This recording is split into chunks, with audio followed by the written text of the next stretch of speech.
Hi friends, I'm Lindsay Stitches. Welcome to my channel. Another month has absolutely flown by and I am back again with another update on my 2022 embroidery journal. I spent most of May by myself because my partner Josh started working away again. So I was worried that my month of May would look a little boring on my hoop, but I actually stitched some really cute things and made some nice memories. So let's take a look. Alrighty, so day one of May was a Sunday. So naturally I went to the Freo Farmers Market. I had been craving something passion fruity all throughout the week, and I saw that morning on Instagram that the Well Rested Baker had made a passion fruit sponge cake, so it was the perfect time to try one of their cakes for the first time. So I stitched their passion fruit sponge cake there. You'll also see that I stitched another slice of cake there. That's because I went and visited them again on the 29th of May for a slice of carrot cake, so I stitched that as well. I try to get treats from different places around Freo every weekend so that I can try different things from different places rather than overdoing all of my favorite things. But the Well Rested Baker have so many different cakes and pies every week that I think I'm going to become a regular customer there. I've already been there 3 times now since I first went there.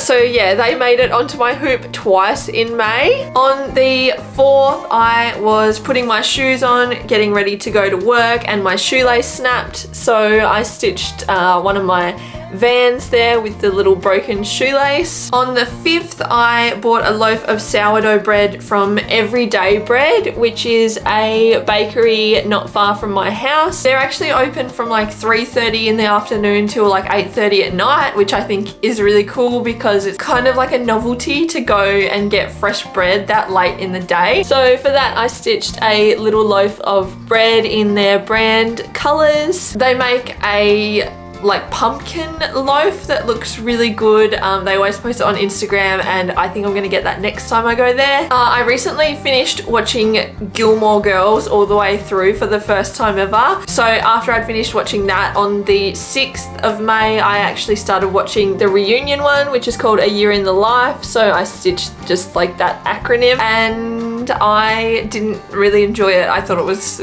really bad, so I would not recommend. On the 7th, I stitched this little thumbs up symbol because I had a fun interaction while I was driving. It's an interaction that I have on a semi-regular basis, but this was the best one yet, so I decided to add it onto my hoop for this day. Ever since I started driving, I have loved waving to anybody who drives the same car as me. I used to drive a little blue Honda Jazz when I was in Tassie, and I would wave to anybody who drove the same blue Jazz. I feel like I made a friend in this guy who I drove past every day on my way to work. When I was back home, we would wave to each other. He even sent me a message on Facebook one time because he wanted to sell me something. So you never know, you might spark a friendship from waving to people in their car. So anyway, through a series of pretty hilarious events and absolutely no financial transaction of my own, I drive a big red Ram 1500, and that is because my boyfriend won it and he works away, so I am the main driver of the vehicle, which I find just so funny. It's not necessarily an uncommon car, but I think people are often a little bit surprised to see a sub 30-year-old woman wearing pink pants and a scrunchie in her hair get out of the driver's seat. And in any case, I feel like there should be a sense of friendship between Ram drivers, and I think it should be illegal for anybody who drives one to drive past another one without giving a big wave. Sadly for me, not everybody follows my unwritten rule, and a lot of people I wave to just completely ignore me and don't wave back to me or acknowledge me at all. But when they do, it is a massive dopamine hit for me. So on the 7th of May, which is the reason that I stitched the thumbs up, I was in the Big W car park. I was leaving,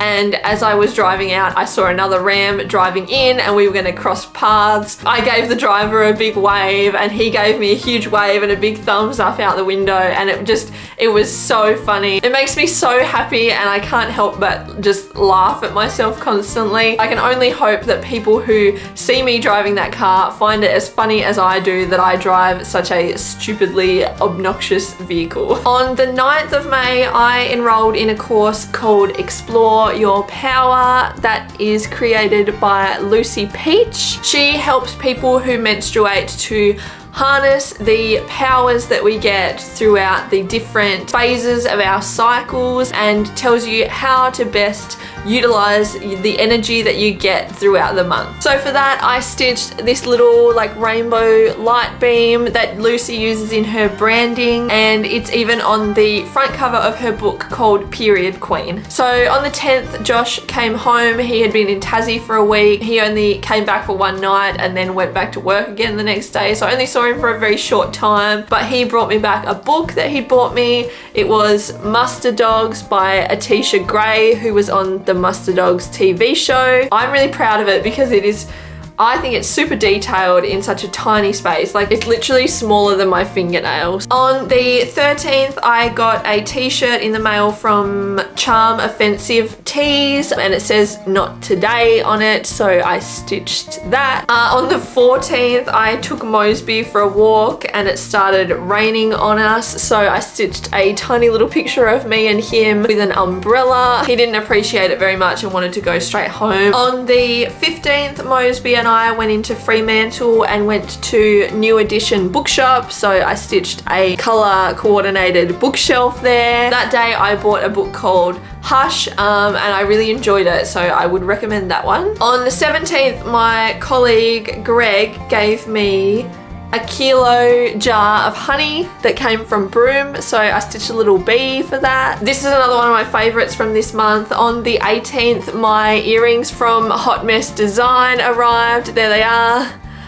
They're super cute. They're like cow print and then have a purple smiley face on them. They're adorable. I love them. And they were heaps of fun to translate from an earring into embroidery. Everything that Sarah makes, I want to do in embroidery form. She makes like cow print stuff and checkerboard stuff, and it is so cool. She's a huge inspiration. The 20th was a Friday. I finished work and went to the supermarket on my way home to get something for dinner. When I walked into the supermarket, there were bunches of flowers on sale, like on clearance for $2 a bunch.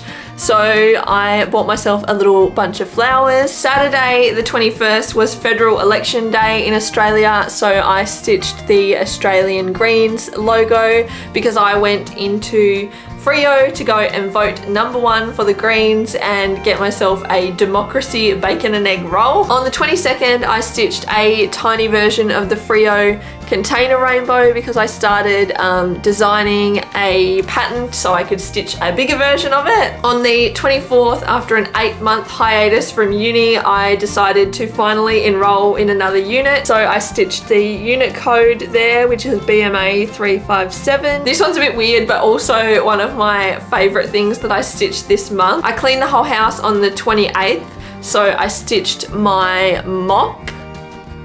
I really like it because I used whipped back stitch in the like, I don't even know what you call that, like the floppy part of the mop.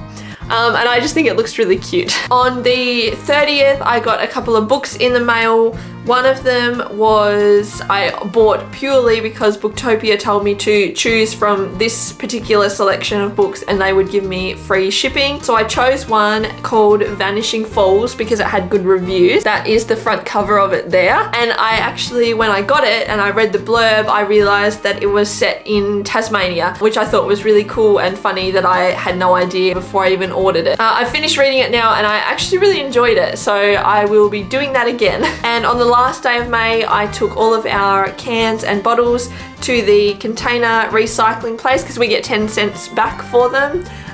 So I stitched a little can there, and I ended up getting $16 back, which is always good. And that is another update on my 2022 embroidery journal done. I'm really loving how it's coming along. It looks super colorful and fun, and I'm excited to see it all coming together. If you have any questions, leave them in the comments and I will try to respond to them in the upcoming videos.